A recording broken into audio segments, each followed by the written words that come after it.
final panel of the day. It's the Advamed Unplugged panel. This is a tradition now. I believe the third year we've done this, and we're fortunate to work with Advamed, which, as you know, is the Advanced Medical Technology Organization. They're doing a tremendous job on behalf of emerging companies and larger companies in the medical device space and dealing with some really challenging issues on a regulatory point of view.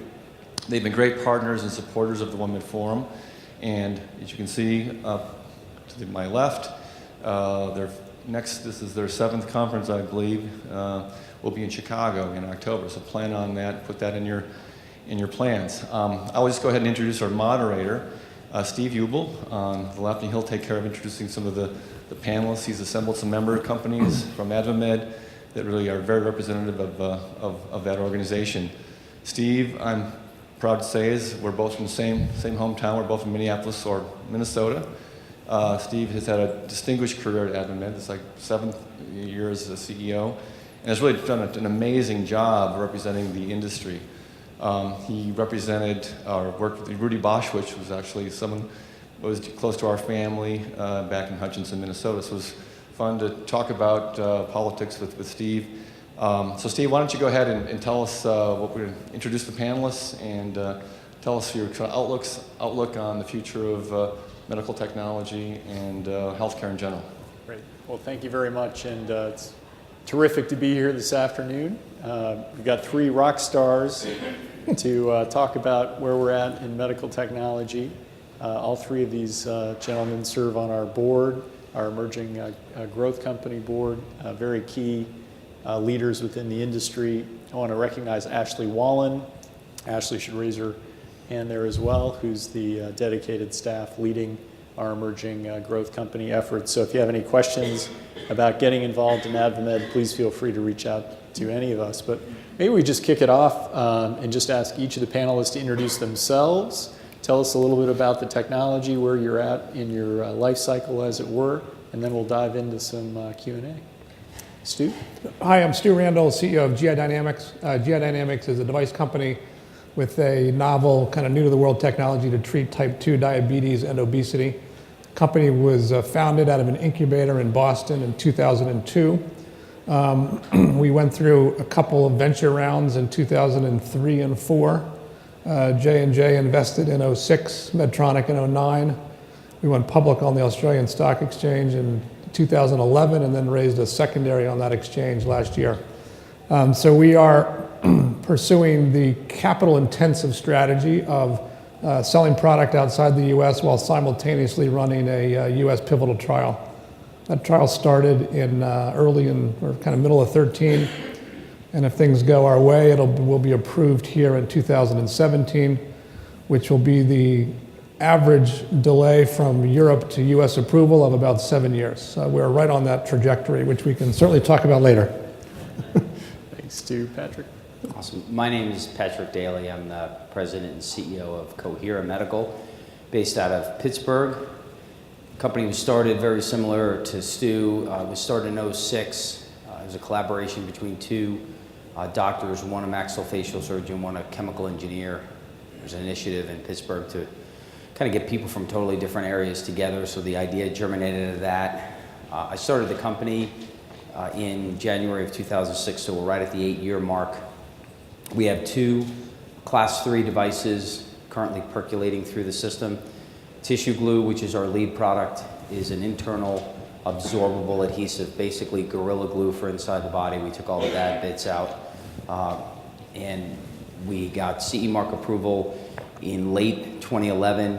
Like Stu, we commercialized in Europe. Unlike Stu, what we did was we did a clinical launch and stayed in 1 country for the last 2 years to broaden the procedure base. I don't think there's, like we talk all the time, every one of these has got its own fingerprint. So I'm really proud to say that we've done a modular PMA, and we are about 30 days away from our 100-day PMA meeting with the FDA. We have a firm date of February 26th, so that is where we'll find out about our panel and find out about what resistance we have on our indications for use and the overall use of the product. The second product is called Silas. It's a bowel sealant. It'll be the only one on the market. There's no product. There's plenty of vascular sealants. That product will be submitted for the CE mark here in a matter of days, and then we'll be doing our pre-IDE work with FDA as well. Thanks. Scott? I'm Scott Brooks, President and CEO of Regenesis Biomedical, company headquartered in Scottsdale, Arizona. The company was started many years ago, a little different than Stu and Patrick's, by two NIH scientists back in 1997 that were molecular biologists. And they basically worked with pulsed electromagnetic therapy and its effect on gene activation. And our FDA clearance, because I'll be talking a little bit about our issues with the FDA and kind of some of our challenges and opportunities, but our predicate device was a device that was really decades old, and as a result, we were classified Class 3. And I'm anxiously awaiting the results of our FDA panel, a 515I panel, that was back in May 23rd, 2013, where the panel recommended a down class to Class 2, which would be a big push for us, and a 510K route versus a PMA. But the device is designed to really activate the cell membrane potential and get ions to go across cell membranes and target tissue in a more normal fashion, which then ends up activating genes that are anti-inflammatory, and also to downregulate pro-inflammatory genes. So our indication by the FDA is for postoperative pain and edema reduction. So we're really focused on inflammatory related pain. We market only in the US.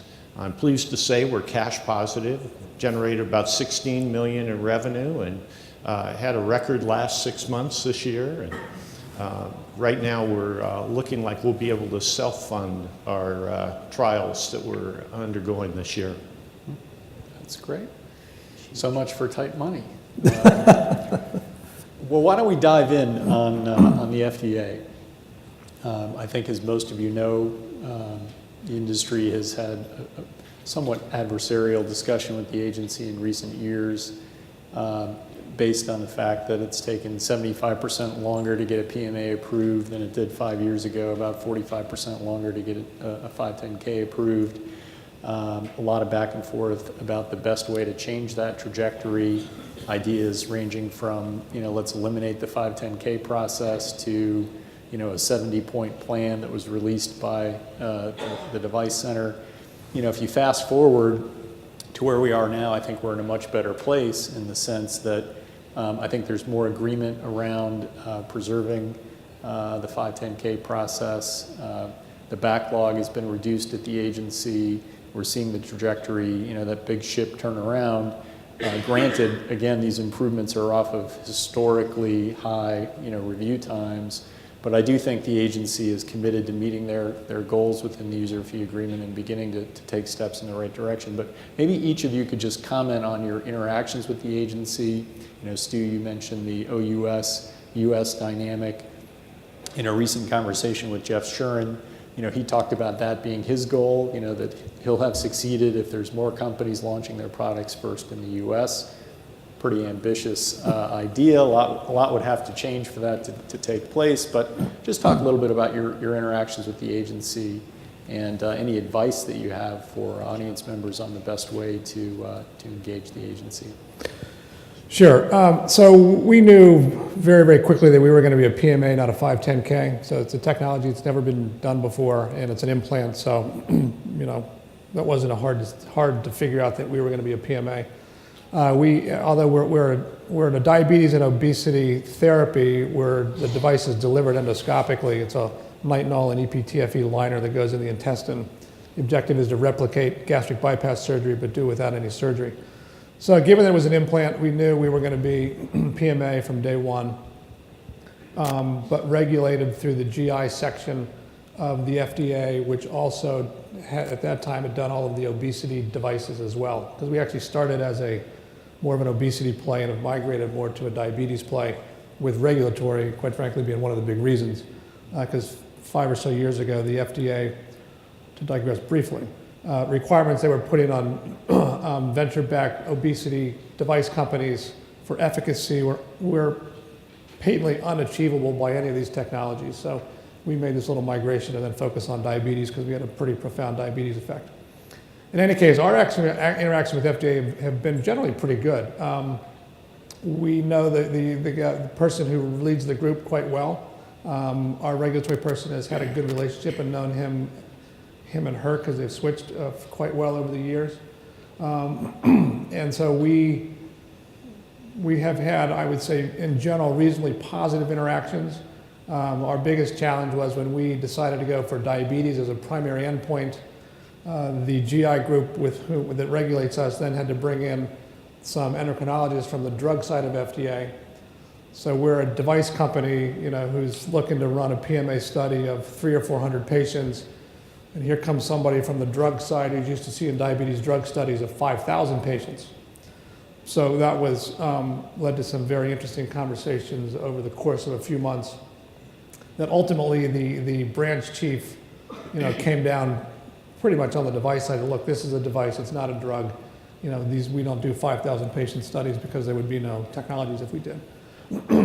So that took a little bit of time to work through, but all in all, I'd say would have a fairly productive relationship and working relationship with FDA. And, we're going through the trial right now, so we're blinded, so we don't know what's happening. I think in terms of, US versus OUS, Jeff may be right, but I think Jeff may be right because I think Europe is increasing their standards. So right now, you can get a CE mark, in essence, just showing some safety and not a whole lot on the efficacy side. But there are some things that have happened in Europe of late that are causing great concern there. There was a breast implant manufacturer in France who used industrial silicone for their breast implants, and that didn't work out too well for the women who had those procedures. And that's been a major issue in France, and that's broadened throughout the rest of Europe. Likewise, they're all hell-bent on diabetes pumps right now and sensing for delivering too much insulin. So I think that the unfortunate piece is I think Europe is moving for kind of PMA-like devices. My sense is that Europe is moving in that direction. So Jeff may be right that people will stay here because there's no question it's easier to do it here. And if the time delta shrinks from 7 years to a couple of years, then it's a very different decision-making process, I think, for companies.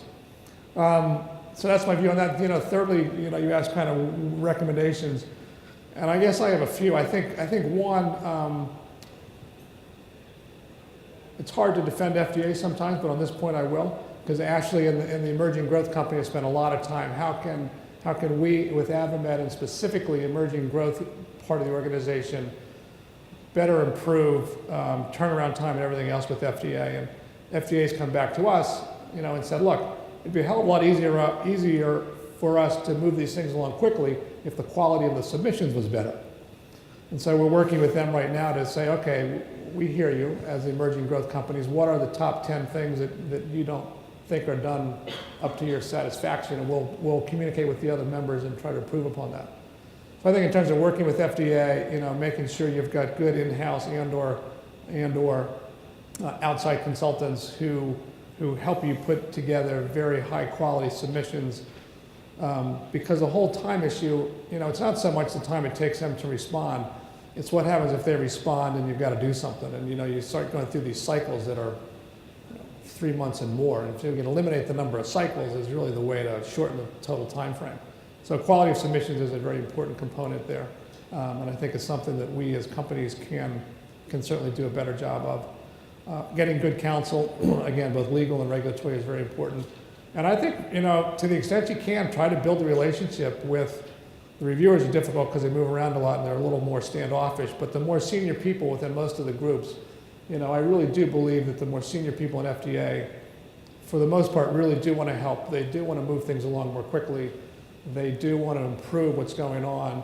And our experience has been the more senior folks who've been there longer, they kind of get the message from the Hill, and they are trying to be much, much more helpful. some of the younger reviewers, they're still trying to follow all the rules and don't quite understand the gray areas of communication. So better submissions, relationship with certainly the reviewer, but more importantly, I think the more senior people within whichever division you're working with. Good counsel. Patrick, your thoughts on your interactions with the agency? I'll take, because I think Stuart did a great job of covering all the specifics. I think the really good news, I tend to be an optimist. If you are going to be a PMA, just in this meeting alone this year compared to 3 years ago, 2 years ago, I've had 3 or 4 big company M&A folks come up to me and say, we really like the PMA. I mean, if you would have said that 6 years ago, you would have been kicked out of the meeting. What they like about the PMA is that there is a lot of defense around that. So there's not going to be, if someone had a Me Too product to Stu's product or mine, it would take them 6 to 7 to 8 to 10 years to get it done, depending on where they go. So that's the first optimistic piece. The second optimistic piece, it doesn't matter if you're Cohera with 25 people in Pittsburgh or you're Johnson & Johnson with 125,000 people across every country in the world. You're all going to run into the same goo, right? The process. And then thirdly, the only part I would add, and again, just an observation, I come to meetings like this and I'm blown away. I've gotten to know Stu and the guys on the Emerging Growth Council board and different companies, and I've been in this space 23 years, and I understand like 1/100% of what they're doing. I mean, there's some really cool, complicated things out there, and I think it's difficult to look at an agency that was created, really the modern agency in 1976, and say, okay, you folks are inside these 4 walls, and you got 4,000 companies coming at you every year. Approve this, and I think the natural piece is it's easier to say no than it is to say yes. And so I think to kind of that echoes Stu's point is, if we're going to turn a finger on ourselves, and I think being retrospective and looking at what we do and how we've done things is important, we got to find a way to potentially make all of our submissions just that much better. I'll give you a couple different perspectives on the FDA. On the one side, we had a 510K submission that we put in to actually remove a contraindication, and had actually a good experience with FDA, and it evolves a lot around what Stu was talking about. We spent a lot of time on the completeness and the accuracy of the submission. We spent a lot of time communicating with our reviewer, and really made sure, and they'll almost never get a phone call from you, but we would have an effective communication via email with our reviewer, and constantly kept her up to date on where we were, ask her advice, and to a certain degree she can give us some advice. And then when we actually put the submission in, we just made sure that we dotted every I and crossed every T, and we actually had an outside consultant that was a former FDA panel member as a consultant review our submission prior to submitting it. Sure enough, about 45 days into our submission, we got a response letter, and it was 10 pages long, and when it came in, I just about fainted. But when you read through all their questions, there wasn't a single question in their 10 pages that actually was about the contraindication that we were submitting. It was about our original 510K submission back in 2009, and they had a number of questions, legitimate questions.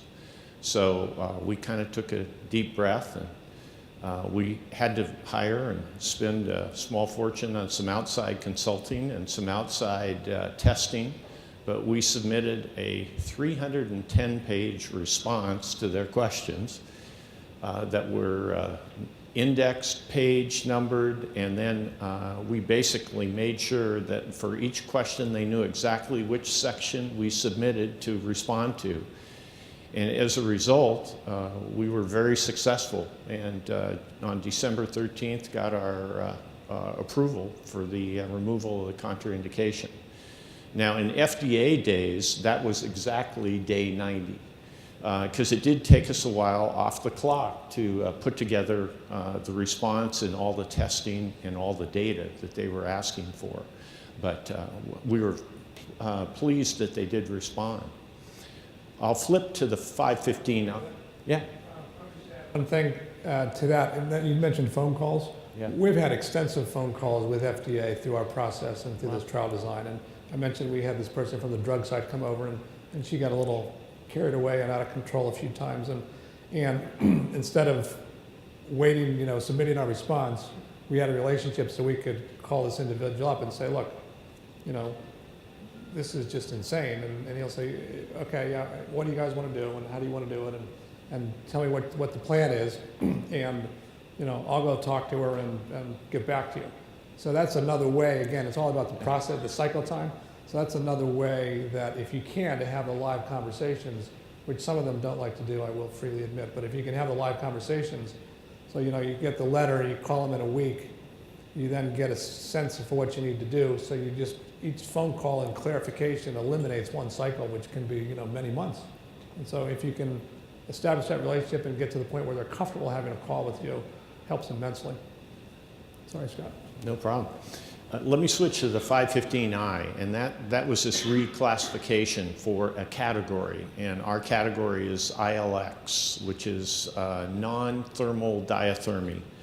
And just ironically, the contraindication we got removed was a thermal contraindication related to metallic implants. So it was kind of, anyway, crazy, but we got that done. On the 515I, we actually had the panel presentation in Gaithersburg, Maryland, in front of 15 outside experts, and that was a real eye-opener. Hopefully nobody in the room has to go through that. It was, thank goodness we had a chairman of the panel that was outstanding, because it was herding cats. Very few of the panel members had read the materials prior to the panel, and therefore they were kind of shooting from the dark. But by the end of the day, we were exhausted, but we got the recommendation that we were after for Class 2. So those FDA panel meetings can be a bit daunting and challenging, but we never lost our cool, and it's almost like presenting in a courtroom.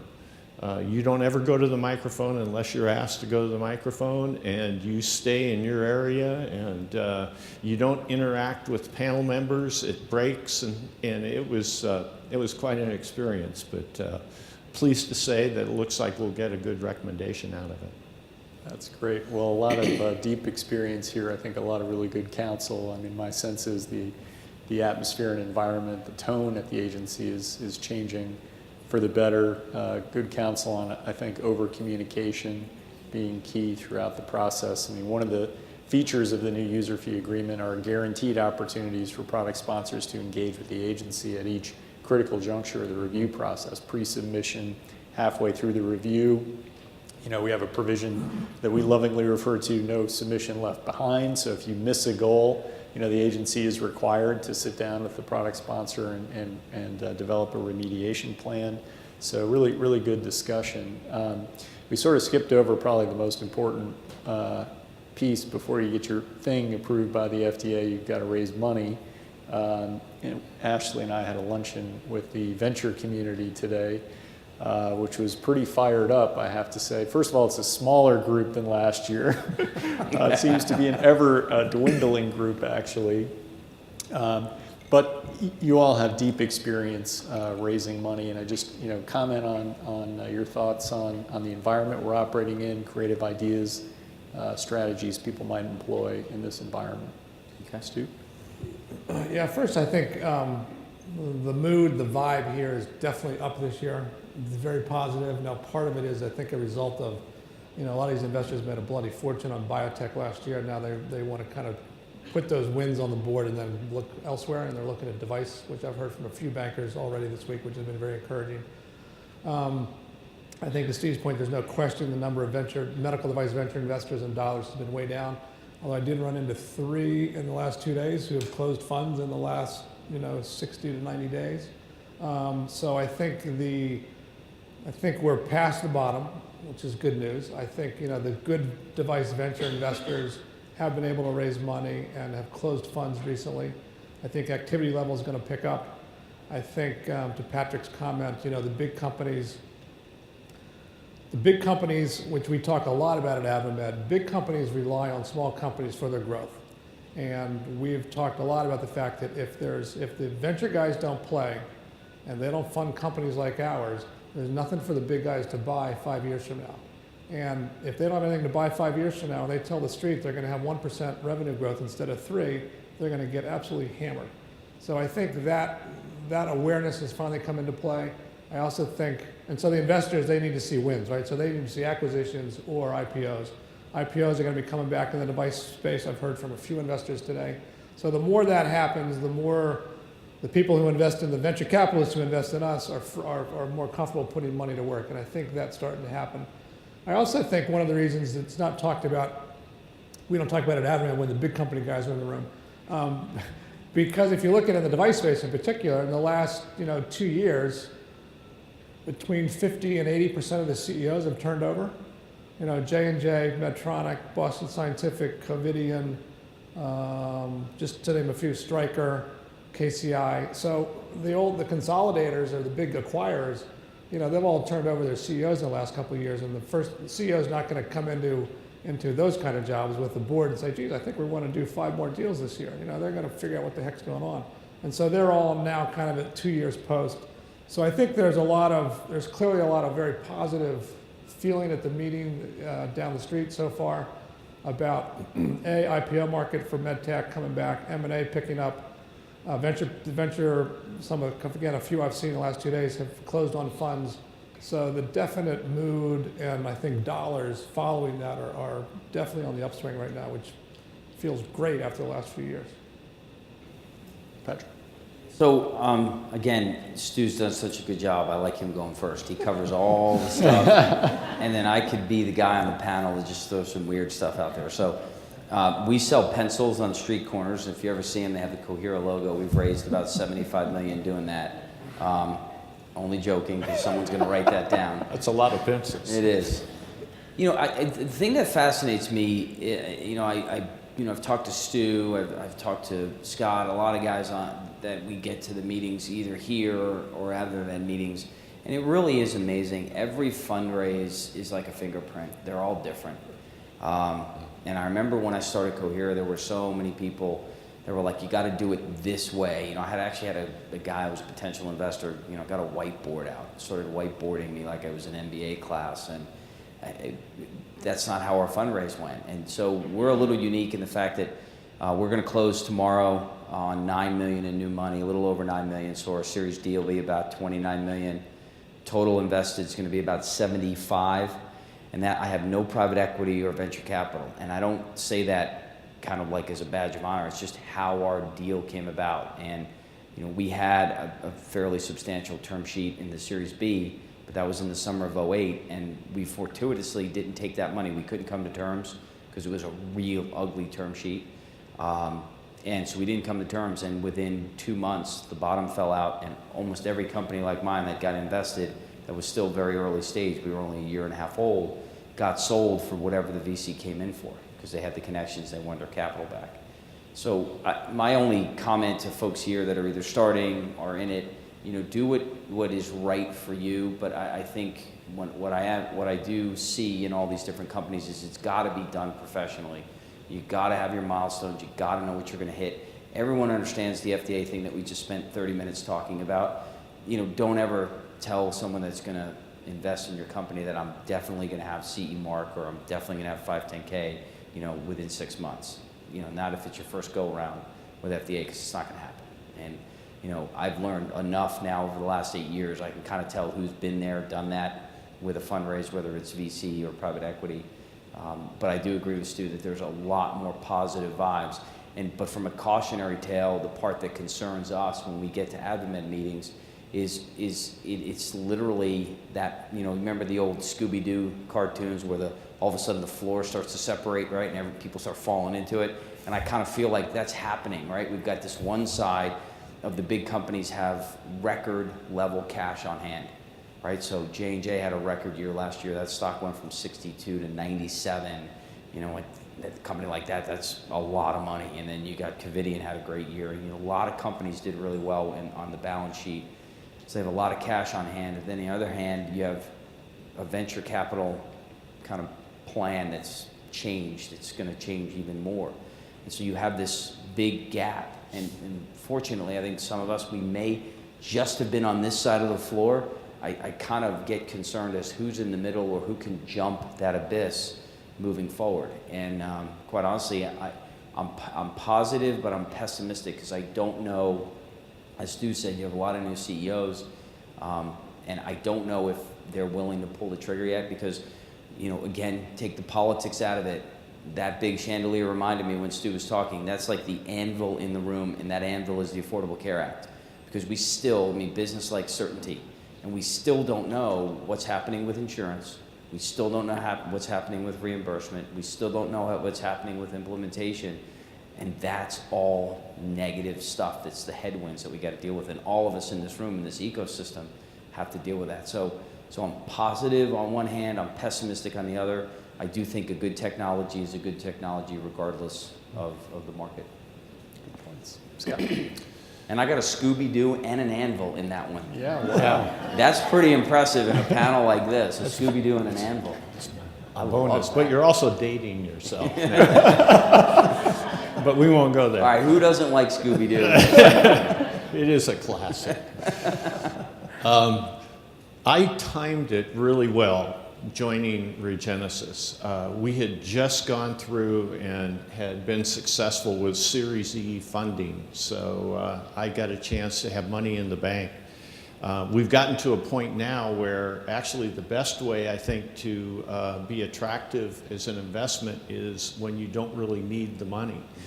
And we're at a point right now where we can fund our own trials with our own positive cash flow.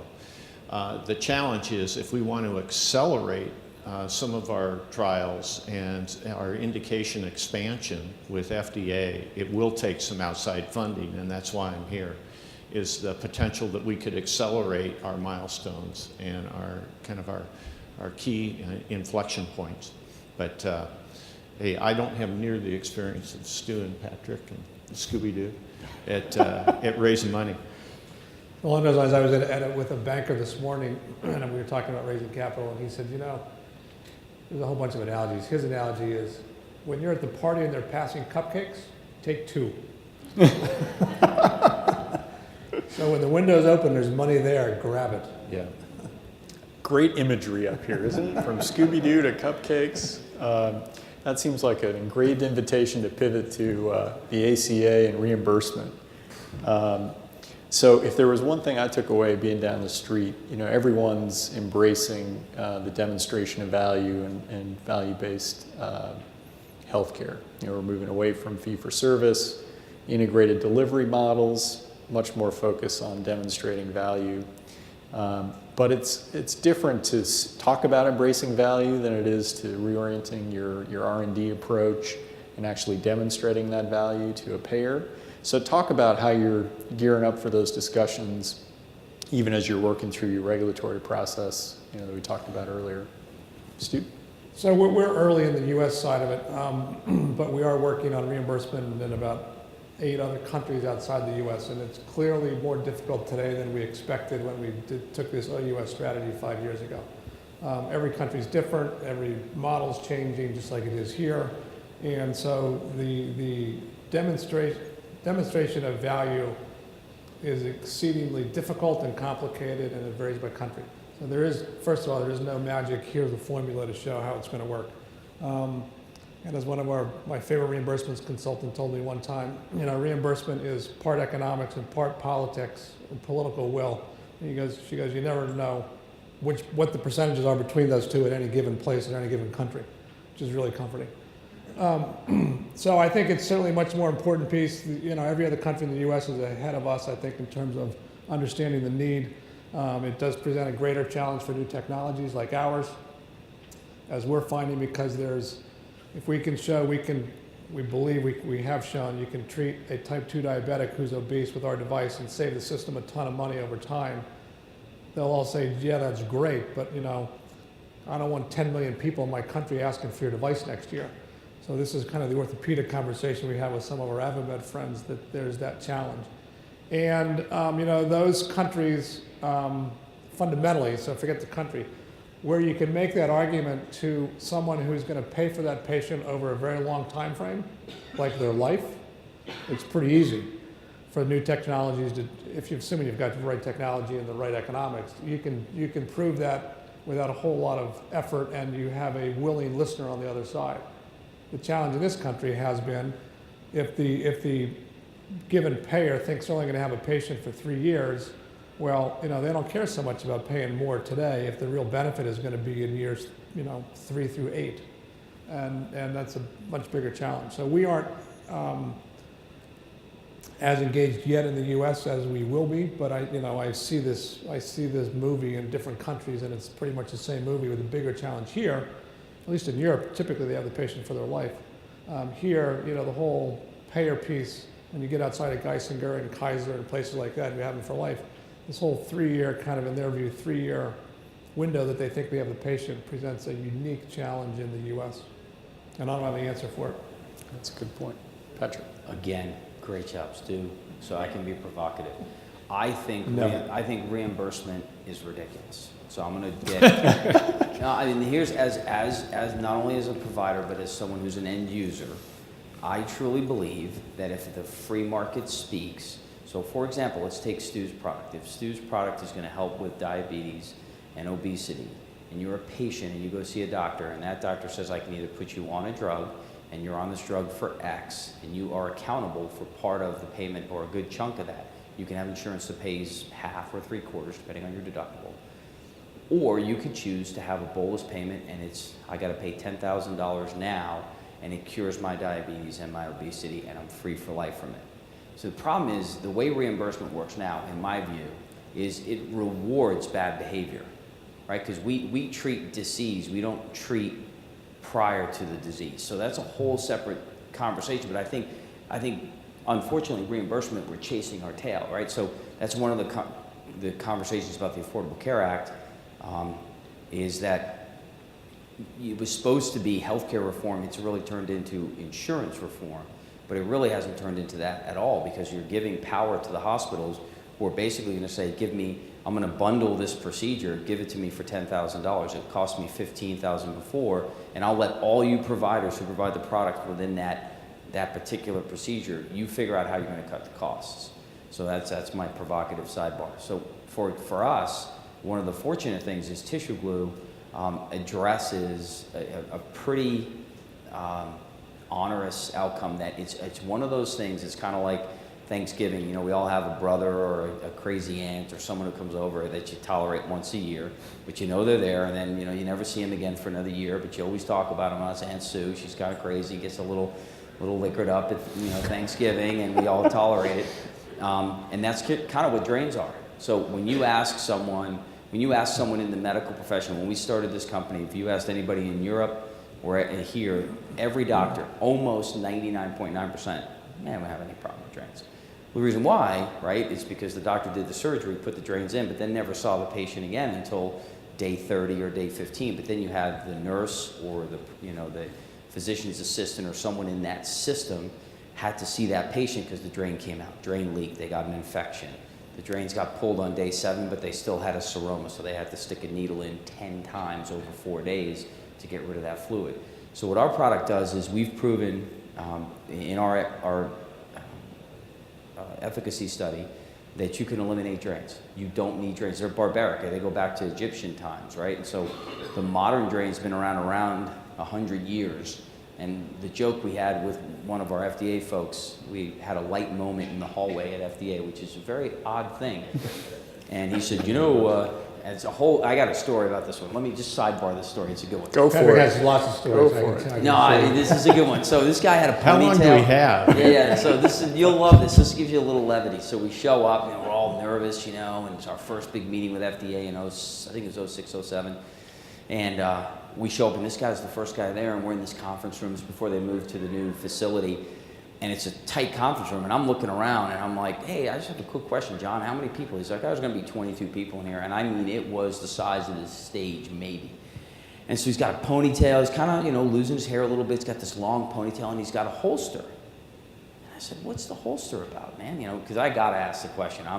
You know, I can talk to a dead person. And I said, what's the holster about? He goes, man, I'm from Louisiana, and I live here in Maryland. There's food for shit up here, man. That's my Tabasco holder. Put my Tabasco in there. And I just remember looking at my coworkers. I'm like, whoa, this isn't good. This isn't good. Can we put a petition in to change our FDA person? But no, he actually just turned out to be a great guy. So that's my story. But you know, the point is for us, we eliminate the need for drains. And when you think about it, we've now done the economic piece. So let's say you have 10 patients. Let's just take abdominoplasty. 10 patients that do a traditional abdominoplasty with 2 drains. And then those 10% of those patients are going to get what they call a seroma. Drains get removed after 7 or 8 days, and they still get fluid building up, and they have to be aspirated with a needle. Okay, that's fine. We'll agree to that. On the tissue glue side, we have 10 patients, and 10% of those are going to get a seroma as well, even though they had tissue glue. But here's the beautiful part. 20 drains, no drains. 20 drains to pull, no drains to pull. When you're pulling those drains, what are those people doing? They're coming into your clinic or your hospital or your facility, and a human being has to accept them, has to bring them into the back, has to put them in a gown, has to lay them down, has to, you know, clean up the area, pull the drains. And then one of the biggest negatives on patient satisfaction scores, on the Press-Ganey scores, is drain management. It's huge. It's actually, it's kind of almost fell into our lap. It's bigger than we even anticipated. So you go on the tissue glue side, there's none of that. And we've now got patients in Germany, and Stu knows this, in Europe, they don't travel outside of like a 10-kilometer area to go to their doctor. They're traveling 50, 60, 70 kilometers now to have surgeries with doctors that use our technology. So I think this is going to have a fairly large impact on the bottom line for people. So that's our little story. Terrific, Scott. Yeah, from a reimbursement perspective, we really are focused right now on a situation called failed back surgery syndrome. About 31% of all patients end up, well, it's between 10 and 40%, end up with a persistent post-surgical pain after they've had a laminectomy or microdiscectomy or discectomy. And as a result, nothing negative about the orthopedic surgeon or neurosurgeon that did the procedure. It's just a persistent issue, and we're hopeful that our device will be able to show that we'll be able to minimize the root cause, which we feel is inflammatory in nature, at the dorsal ganglia root of the spine. The net result for a lot of those patients that have that issue is that they end up progressing to such a degree that opioids are not effective, muscle relaxants don't help them, and eventually they end up with a spinal cord stimulator. And that's a very invasive device, extremely expensive, and it's a lifelong kind of a diagnosis. It costs about $30,000 to $50,000 to do the initial implant, about $3,000 to $5,000 a year. Our goal is to prove that we can actually minimize the need for spinal cord stimulators. So that has a huge impact on our healthcare system, and with a rejection rate of almost 30% for people that do get spinal cord stimulators, they have to get them pulled out anyway because they don't work. So that's one of our key areas from a reimbursement standpoint. But in order to get payment for this, we've got to have some really good clinical information and good clinical evidence. As a result, we've got an open label trial right now. As a result of just last month's metal contraindication removal, we've doubled the enrollment now on our subjects because an awful lot of them had metal. So we're really looking forward this year to expanding from an open label to a sham-controlled randomized trial pilot and to a pivotal. So hopefully we have a successful result in a randomized controlled trial with a significant p-value sometime in early Q2 next year. that's a key inflection point for our company. And we're funding it through cash flow. It's a great discussion. I mean, one of the things that we worry about at Advamed is in general, the industry has been supportive of moving away from the fee-for-service model to an integrated model that rewards providers for the value of the care they provide as opposed to the volume, is the point that Stu made, which is, right now the quality standards that are tied to ACOs and bundling arrangements are pretty weak. There's huge swaths of medicine that are not reflected in those benchmarks, and yet the cost efficiency measures and incentives are pretty strong. So unless we have some patient safeguards, we have essentially a situation where we're rolling the anti-kickback statute back, as Patrick alluded to, allowing providers to share in savings with other players in the system. So some of the things that we've been advocating for are time-limited adjustments to the financial benchmarks or the quality standards, clinical audits that would get at the point of whether it's technology that may increase cost short-term but reduce cost long-term. How do you ensure that patients are getting the most appropriate care for their unique needs? So a really good discussion, I think, on reimbursement and just as we move forward, how we think about new technology and creating a payment-neutral environment. Maybe in the time we have left, just to try to wrap things up, a couple things. If you talk a little bit about, we've really enjoyed the benefits of your engagement in Advamed, in our emerging growth company program and activities, our board. Maybe talk about what you get out of that a little bit, and any parting words of advice, the single best advice you've received or that you would provide to the audience as you try to bring a product to market. Feel free to use a cartoon analogy in there anywhere you'd like. I leave all that to Patrick. You got to see him in the bar. So I think with Advamed, I think it's been a great experience. I think what's nice, Advamed used to be viewed as the big company only game in town, and I think that's changed significantly. And I think with the emergence of the emerging growth company board and council, the big companies today know the small company issues, I think, much greater than they ever did. And that's important for more than just their awareness, but it also has them engaged in helping us resolve and deal with some of these issues. Because I think, again, they've finally gotten around to the fact that if there aren't companies like ours that exist, those guys are in deep stuff in a few years. And I think that's been quite a motivating factor for them. So I think there's certainly much greater awareness of not only the issues for small companies, but the, what I would call the early stage medical device ecosystem, so they understand the venture issues, understand what's happening. And so I think that helps. Patrick and Scott and I can go to Capitol Hill and go in there and speak, and we can get one response. But if Alex Gorski from J&J and Omar from Medtronic and Mahoney from BSC go in there and talk about the exact same topics, trust me, more people will listen, and it'll be more effective. And I think we're now, with Advamed, we're at that stage where there's much greater awareness of the issues that affect small companies as well as big companies, and they're participating with us in helping to resolve those. So that's one huge benefit. I think the other benefit just for the companies is, the educational component of Advamed is great for the different functional people within the organization. There's quality, regulatory, reimbursement. I get emails every day on, more seminars, and I think our people have definitely taken advantage of those, which are really helpful.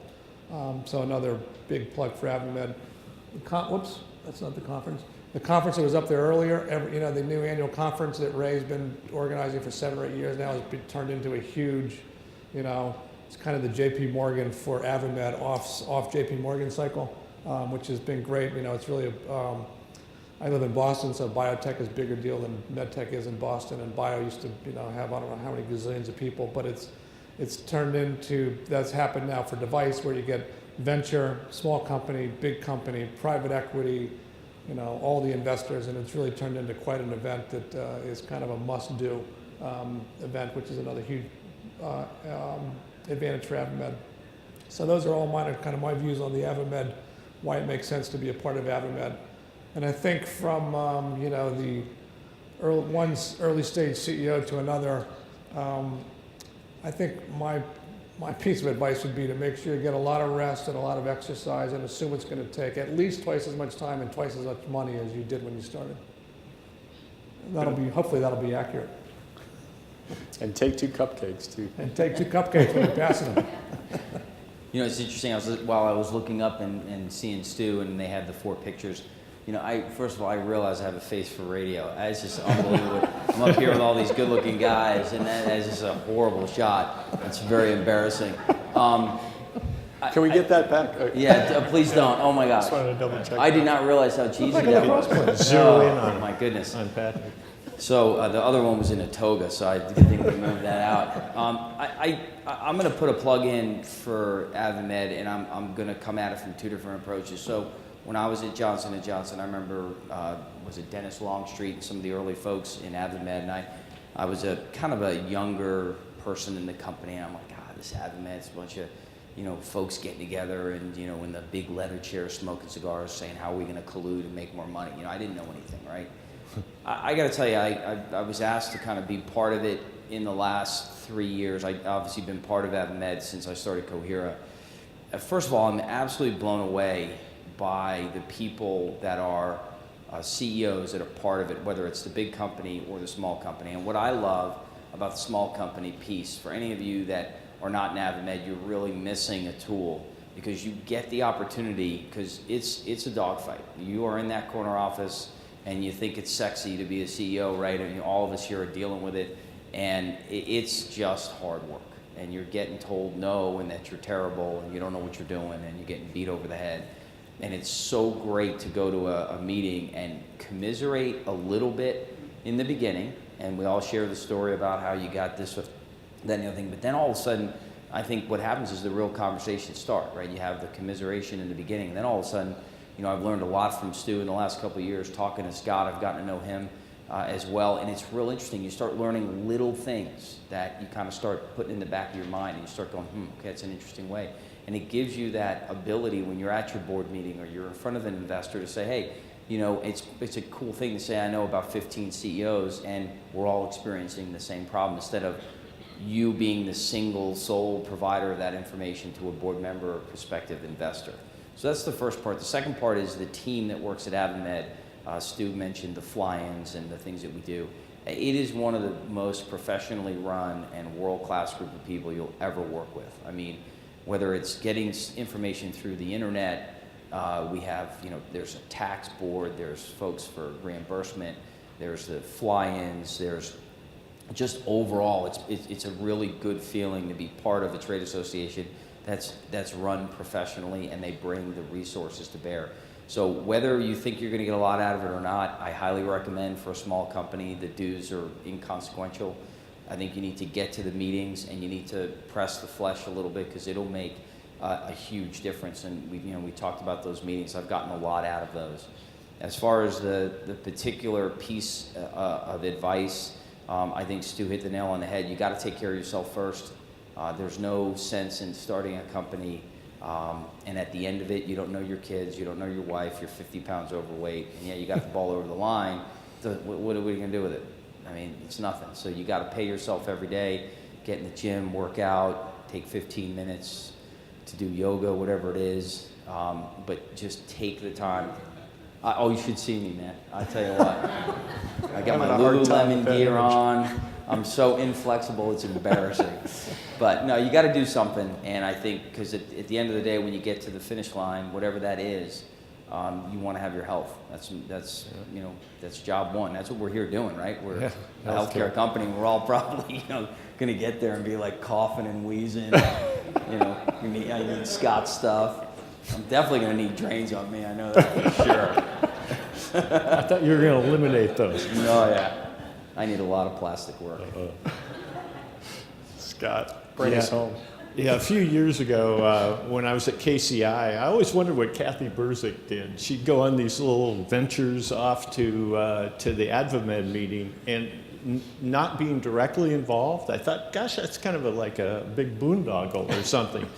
Until I got to Regenesis and got active in it and realized the nature of what is at Advamed is there's an openness, There's a level of professionalism, and it's very participatory. You get out of Advamed as much as you put in. And it's great being on the board of the emerging growth, great being on the big board. And it's fun to rub shoulders with some of the giants in the industry. And they're very, you know, unless you have the opportunity with these folks, you don't realize they're very approachable at our meetings. And they're willing to help out. And hopefully in 2 years, we'll hook up with a big strategic, and the rest will be history. But it's a great networking opportunity and a great educational opportunity. I highly recommend it, especially for a small emerging growth company. There's expertise available through Advamed that would cost you a fortune outside. Well, I appreciate all those comments, and please do reach out. I think the organization can be a great force multiplier. You know, as folks have said, it's the dues are inconsequential, and we would love to have each and every one of you engaged in our work. We've sort of run a little lower on time because the discussion was so robust. So why don't folks just join me in thanking our panelists, and they'll be around if people have questions afterwards.